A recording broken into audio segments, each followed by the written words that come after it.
Hello YouTube, this is Corran22 here, back for another 100-point squadron for Star Wars X-Wing miniatures. Today's build, we are featuring a 2 A-Wing and an E-Wing build. This is another build that I found on the internet, but I modified it to fit my standards. We've got 2 A-Wings here piloted by Gemmar, Sojan, and Jake Farrell. We have an E-Wing here piloted by Corran, and it's kind of like, there's really no purpose behind the build. I'd say, if I were to pick a purpose, it would be, it's like... Well, Jake Farrell is the dodger, Gemmar Sojan's the rusher, and Corran is kind of like the guy who finishes off, or at least at the least heavily cripples the guy and leaves the rest for the A-Wings to pick off of. So that said, there's the ships and their pilots. Look at the squadron here. So these guys have been tricked out this with as many upgrades as they can. The squadron point cost comes to about 100, so if you have another guy who comes in with 100, then you'll have to roll for initiative. Otherwise, the other player will get initiative if they have a squadron with fewer costs. So, with that said, let's go on to the squadron. Let's go on to the leader here, who is... Let me get this focus. Come on, focus, please. There we go. Guy's name is Corran. He's of the New Jedi Order in the expanded universe. He comes in at a pilot skill of 8, and he flies the Freitech Incorporated E-Wing escort fighter for the Rebel Alliance. He has the standard stats of an E-Wing, is an attack value of 3, an agility value of 3, a hull value of 2, and a shield value of 3.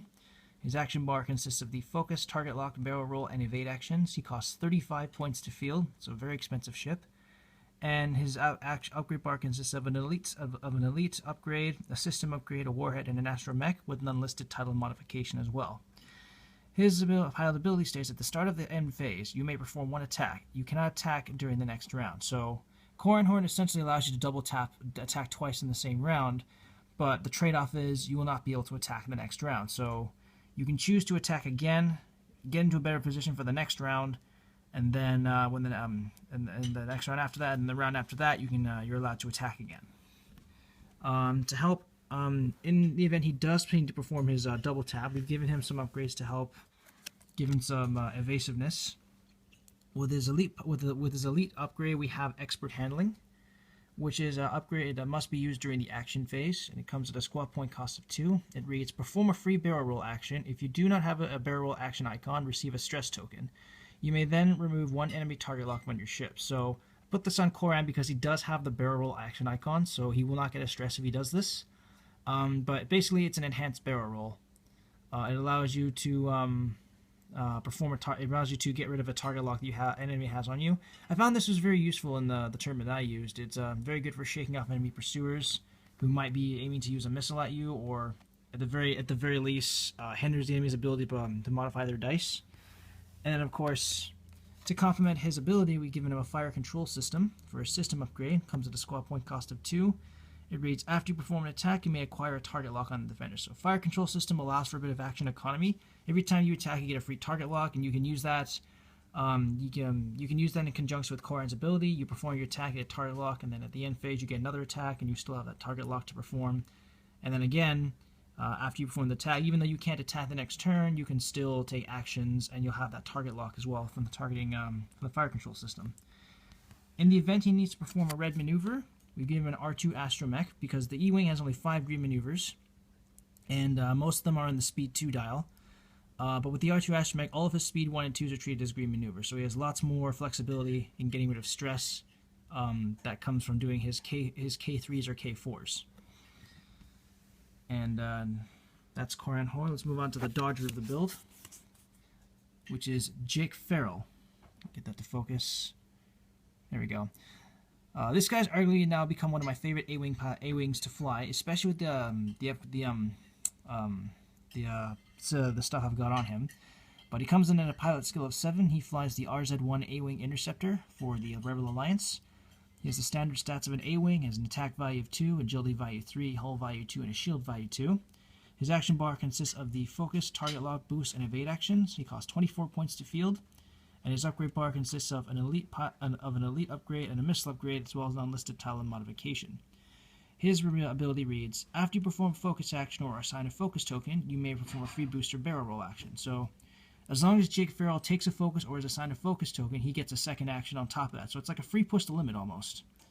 His ability is very similar to Turfineer, and the only difference is that after he attacks, he gets a free booster barrel roll. But Jake, he's really good at dodging as well as action economy, because with the upgrades I've given him, will help increase his chances of survival, as well as get himself into a better position to attack, or to get out of an enemy's firing arc and circle around and nail him from behind.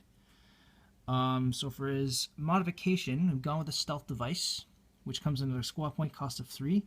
It states increase your agility value by 1. If you're hit by an attack, discard this card. So as long as I have this card on Jake Farrell, his agility value will always be 4 until he takes a damage from an attack. If he takes a damage from an obstruction or whatever, then he's fine. He keeps the stealth device. But if he's hit by a laser fire or a secondary weapon, then he loses the stealth device. Agility goes back down to 3. But this pretty much ensures that he'll get 4 agility, and it makes it a harder target for him to hit. And I was left with this guy. All my other shits were destroyed. I was left with only Jake, and this guy lasted. He basically was able to pull a Tycho Selchu in the sense that I was able to keep him alive long enough to have him circle around and deal some damage before he was ultimately destroyed.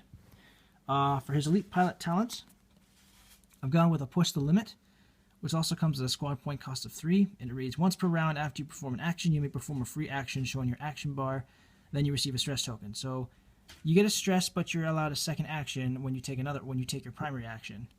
That's not very consequential with the A-Wings because they have lots of green maneuvers to help get rid of the stress the next turn. So with this build I have here, Jake takes a focus, he gets a free booster barrel roll, and then for his push the limit, you can either have him take a target lock or an evade. Or another boost, or a boost provided you took the barrel roll instead of the boost. And then of course for a missile, you get outfitted with a Chardaan Refit, which has a negative squadron point cost, so this total brings him down to, let's see, 24, and this brings him down to a cost of 28, thanks to the Chardaan Refit. And then finally for the Rusher, we have a pilot that is kind of underrated. I haven't seen much of him lately, and that is Gemmar Sojan. He comes in at a pilot skill of 5. He also flies the RZ-1 A-Wing Interceptor for the Rebel Alliance. He has a standard stats of an A-Wing, Attack 2, Agility 3, Hull 2, Shield 2. His action bar consists of the Focus, Target Lock, Boost, and Evade actions. It costs 22 points to field. And his upgrade bar consists of a missile upgrade and an unlisted Thailand modification. His pilot ability reads, when you're at range 1 of at least one enemy ship, increase your agility value by 1. So that means, this is why Gemmar is the Rusher. He rushes in at high speeds, gets in as close as he can to his enemies, and as long as he stays within range 1 of that enemy, or at least any ship, then his agility will constantly be at 4 instead of 3. So this also, basically with Gemmar, at range 1, well, they'll get, if he stays at range 1, not only, they'll get the attack bonus, but you'll also get your agility value increased. And the similar effect happens if you're at range 3, you'll get an agility bonus. So, yeah, either way, at range 1 or range 3, it's very advantageous for Sojan. And then, of course, for his title, I've given him an A-Wing Test Pilot, which comes in at a cost of 0. It's an A-Wing title only. Get this to focus. It states your upgrade bar gains 1 elite upgrade icon. You cannot equip 2 of the same elite upgrade cards, and you cannot equip this card if your pilot skill value is 1 or lower. So, every A-Wing but a prototype pilot A-Wing can be equipped with this card because they have a pilot skill of 1. So anything from a green squadron pilot all the way up to Tycho Selchu can be equipped with this card.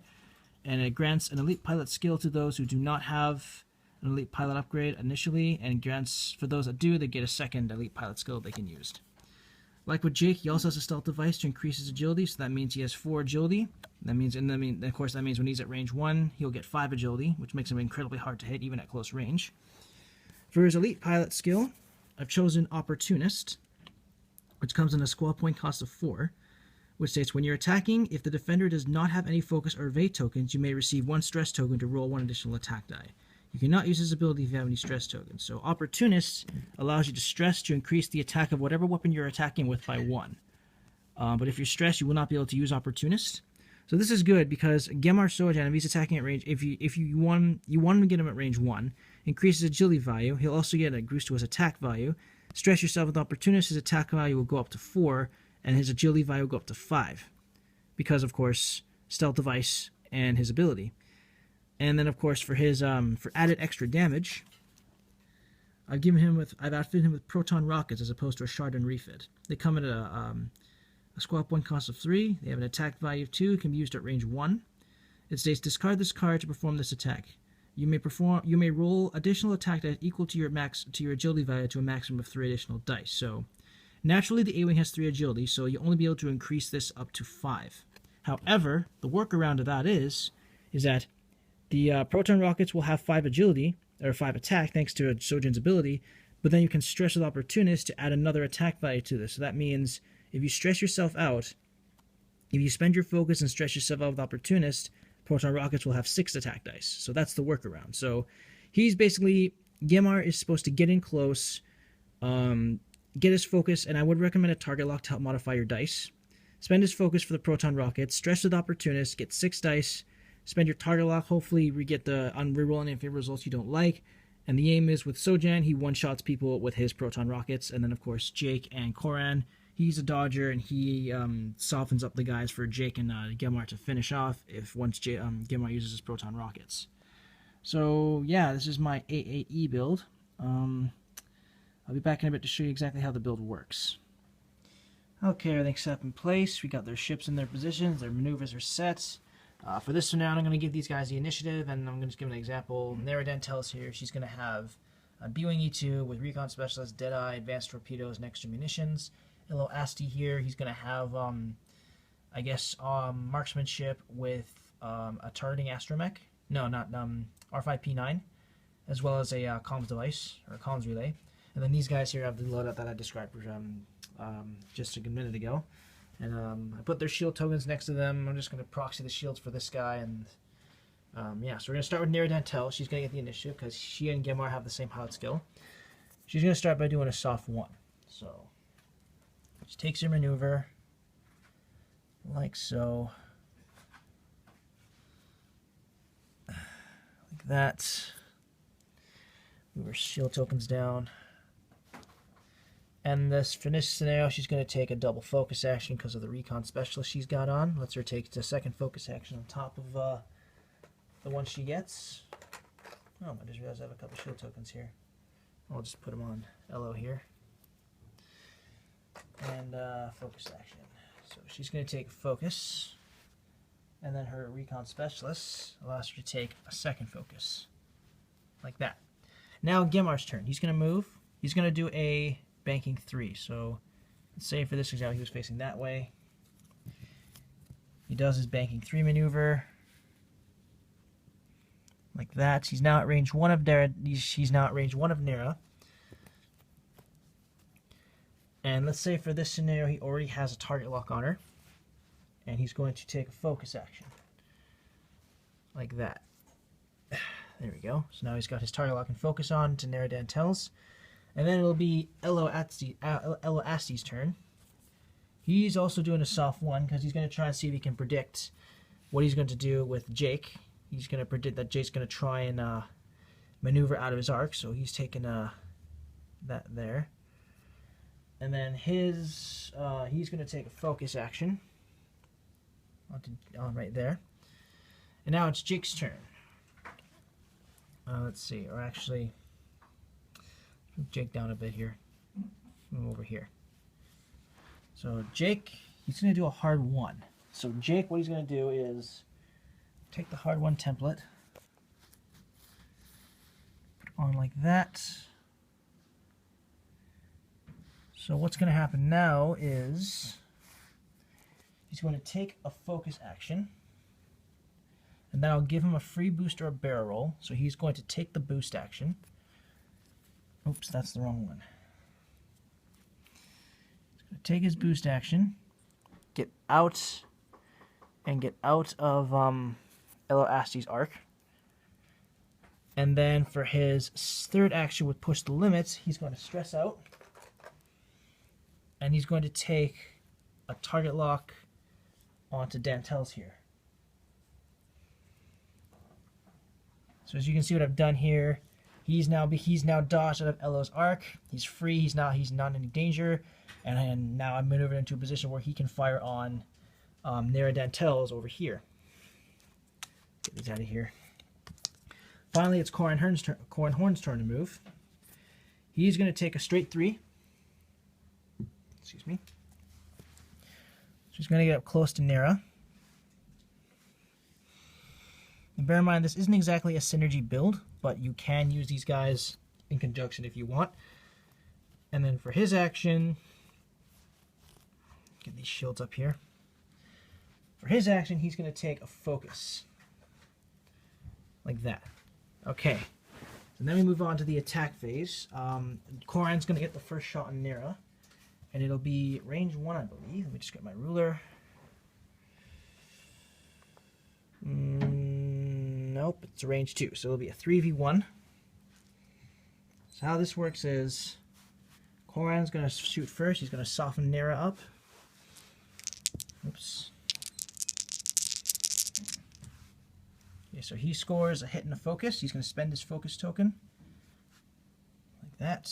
Nera makes her roll. Let's get that out of the way. She scores a blank, so she's going to suffer 2 shields. So those shields are gone. Nera's left with 3 shields and 3 hull. And he's now Gemmar has softened her up so that the other A-Wings can make their shots. And then, of course, the fire control system onto Corran Horn lets him take a free target lock onto the B-Wing he just shot at. Now we have Jake Farrell's turn. He's going to shoot at Nera. So that's a range 3 attack, I believe. Oh, nope. He's just out of range, so the target lock he cannot take. Just realized that. So let's just say we'll just leave it. Let's just say he didn't take an attack. So we'll just leave it at that. He has no shot. In that case, we'll go on to Nera here. Nera's going to shoot first. He's going to shoot at Gemmar here. She's going to spend her first token with Deadeye to attack with her advanced torpedoes. So she gets 5 dice. Now here's the thing. Gemmar would normally get 3 dice, like that. However, Gemmar's ability gives him a 4th dice, plus he also has stealth device on him, which gives him a 5th. So that means this will be a 5-on-5. So we'll have Nera first. So Nera has 2 criticals, a hit, and a blank and a focus. Advanced torpedoes let her change this to a focus. She can then spend her second focus token here. Change those to hits. So that's potentially enough to one-shot Gemmar here. So let's hope we're lucky with the roll. Okay, and, well, he does have a focus token on him. So we won't be able to use his, so he'll be spending his focus. We will not be able to use the advanced torpedo, the proton rockets, but at least with this result, he completely evades all of Nera's shots, so he is unharmed. He keeps his stealth device, and then that's that. Now Gemmar's turn to attack. It'll be a range 2 attack, or range 1 attack, so he'll get 3 dice. He's going to stress out with Opportunist. Just grab a stress token here. He's going to stress out with Opportunist and get a 4th dice. And Nera's only got 1 dice, like so.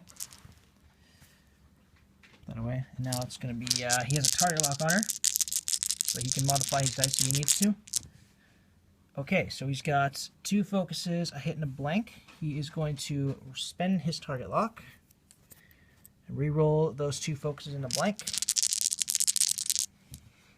And like that, we have a hit, 2 hits and a critical.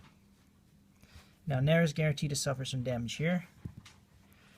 Nera has a focus, so that means she loses all of her shields. All of her shields here are gone. She's now left bare with only her hull points. Now normally this would signal the end of the round, but Corran Horn here is allowed to take a second attack with his ability, at the cost of not being able to attack the next round. So he's going to make another ranged 1 attack, I believe. No, it's range 2.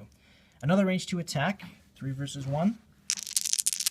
And this time he has a target lock, so he can modify his dice. So this could potentially end Nera. So he's going to spend his target lock to fix that roll here. Okay, he's got 2 hits and a critical. This could potentially end Nera Dantel's. Yes, she is out of there. Nera Dantel's is destroyed, and that leaves the other player with only Elo Asti. And now these guys can now circle around and gang up on the remaining ship. Of course, at the cost, he won't be able to attack the next round, so you'll have to take your time with him. But of course, with Gemmar and Jake, you can circle around and get nail Asti from behind. So this is how the AAE build I've constructed would work. Let me know what you guys think in the comments below. Any sort of criticism is greatly appreciated. If you like, you may use this build for any competitive or casual play, or you can tweak it or revamp it to your own specifications. Thank you guys so much for watching. This is Corran22 signing off.